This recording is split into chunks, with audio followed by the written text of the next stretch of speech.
Eugène, l'ami de la princesse Honoria, est tué par un des agents secrets de l'empereur Valentinien. Mais qui a donné l'ordre?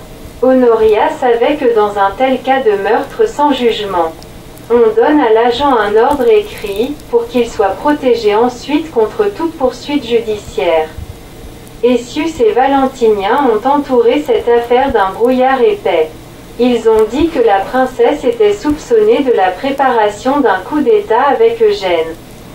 Honoria voulut effectuer une enquête afin d'apprendre la vérité sur la mort d'Eugène et s'est trouvée aussitôt sous le coup d'une arrestation domestique. On lui refusait même d'assister au mariage de son frère Valentinien. Afin d'éviter l'accroissement du scandale, on lui proposa de partir pour Constantinople et de prier Dieu pour qu'il pardonne ses péchés, de mener une vie pieuse et de ne pas se marier. Honoria sentit que sa vie était en danger et après une période durable de désespoir et de souffrance décida de rejoindre à Constantinople sa mère et son bon-oncle Théodose, l'empereur de l'Empire romain d'Orient. Honoria se trouve ainsi dans la compagnie, étrange pour elle, des sœurs de Théodose et leur suite de nobles vierges. La princesse, habituée aux parures, est obligée de porter des vêtements sobres. Malgré la fragilité de l'alimentation dans le palais, les jeûnes durent souvent plusieurs jours. On emploie une partie du temps à des ouvrages de broderie. Tous rivalisent dans l'ardeur religieuse, y compris l'empereur Théodose, et consacrent plusieurs heures du jour et de la nuit à prier et à réciter des psaumes. Les trois sœurs de Théodose ont transformé le palais impérial de Constantinople et il est devenu semblable à un couvent, au lieu d'un empereur inerte. L'État était gouverné en réalité par sa sœur Pulchérie. En 414, à 16 ans, elle a obtenu le titre d'Augusta. À cette époque, Théodose avait 14 ans, ne s'intéressait pas aux affaires d'État et se consacrait à sa formation. Il apprenait la grammaire, la rhétorique, la philosophie avec les meilleurs des professeurs en compagnie des enfants des plus nobles familles de l'Empire, faisait de l'équitation et du tir à l'arc.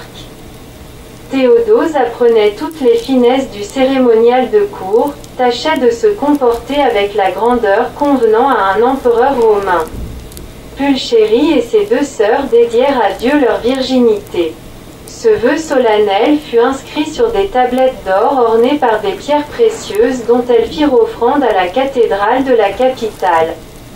Les sœurs passaient une grande partie de leur temps en prière, accompagnées de la foule des vierges de naissance distinguées.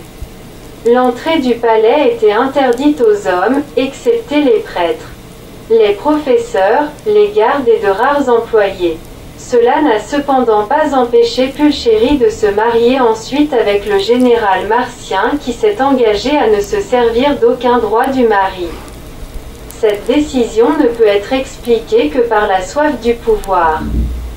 Les mêmes motifs l'ont poussé à trouver pour son frère une fiancée en comptant sur la reconnaissance et l'obéissance de la jeune fille choisie. Voilà pourquoi le récit du mariage de Théodose ressemble à un conte de fées. Léontius, philosophe athénien, avait une fille, Athénaïs, douée d'une grande beauté et d'un esprit vif.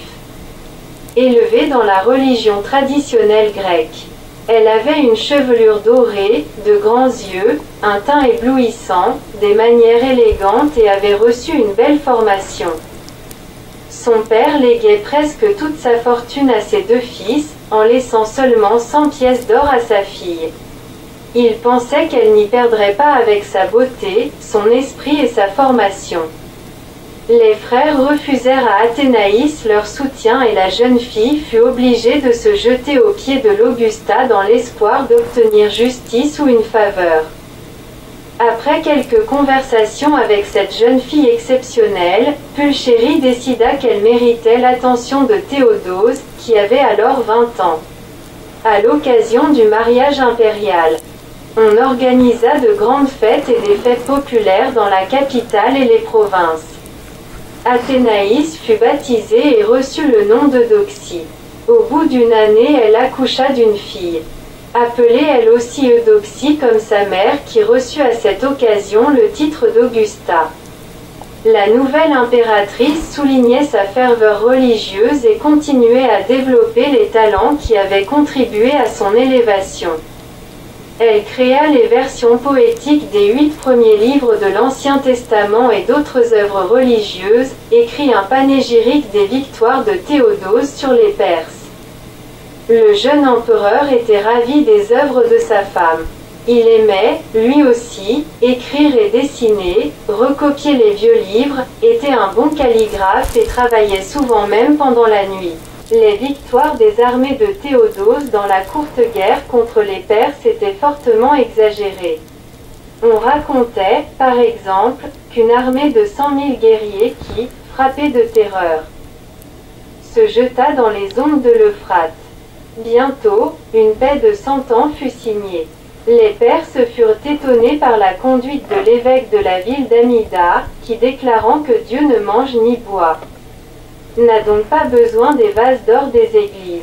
Il organisa la vente des biens d'église et racheta, avec le produit de cette vente, 1000 Persans captifs, leur fournit tout ce dont ils avaient besoin, et les renvoya dans leur pays natal avec des souhaits de paix.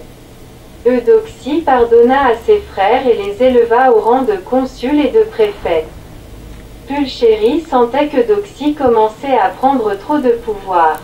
L'orage devait éclater tôt ou tard. Honoria assiste à la lutte acharnée entre Pulchérie et Eudoxie. Après le mariage de sa fille avec Valentinien, l'impératrice Eudoxie fait un pèlerinage à Jérusalem. Pendant ce voyage, elle donne au moins 20 400 livres d'or, environ 8 tonnes, à l'église à des buts de bienfaisance. Assise sur un trône d'or orné par des pierres précieuses, elle prononce un discours devant le sénat de la ville d'Antioche et accepte que les habitants reconnaissants lui érigent une statue. Elle revient à la capitale avec les chaînes de Saint-Pierre. Trouvé par elle, la main droite de Saint-Étienne et le portrait de la Vierge, peint par Saint-Luc. Après ce voyage, Eudoxie voudrait commencer à gouverner l'Empire, sans porter attention aux ambitions de Pulchérie, et les deux Augusta commencent une lutte cruelle. Pulchérie ordonne l'exécution du beau Pauline, maître d'office et ami d'Eudoxie. On fait circuler la rumeur qu'il était un amant de l'impératrice. Honoria est bouleversée par cette affaire qui lui rappelle la mort de son beau et gai Eugène. Cyrus, un autre ami d'Eudoxie, qui était préfet du prétoire d'Orient, est disgracié.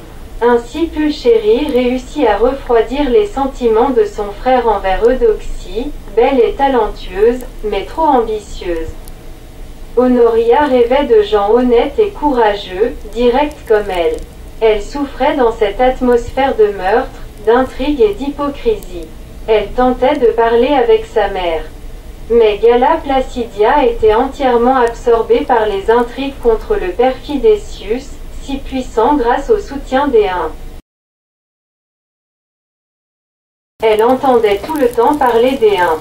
Honoria les avait vus pour la première fois en 425, année d'angoisse pour sa famille, quand les détachements de leur cavalerie, dans un ordre irréprochable avec les armures et les armes étincelantes au soleil, ont passé en fier défilé devant la colline où elle se trouvait à côté de son frère, qui venait de devenir empereur, et sa mère devenue régente. La princesse avait alors 8 ans. Elle sentait la nervosité de sa mère et de son entourage.